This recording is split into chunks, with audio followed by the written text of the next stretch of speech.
I do admire the fact that she even stepped out to start her own business.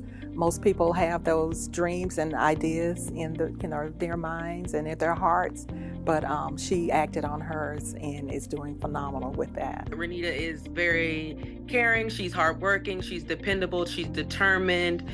She definitely is someone that you can count on. She has started her own business, Made It Tallahassee, and they do an awesome, awesome, awesome job. She really made me feel comfortable. She made me feel like it was okay. It was okay that you need some help.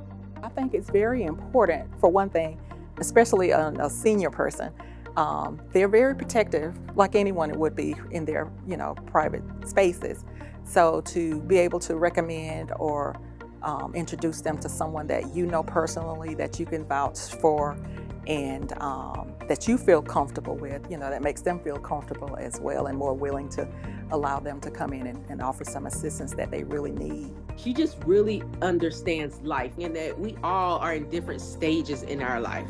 And because we're in different stages in our life, we need different things. And I really believe that ReNita gets that.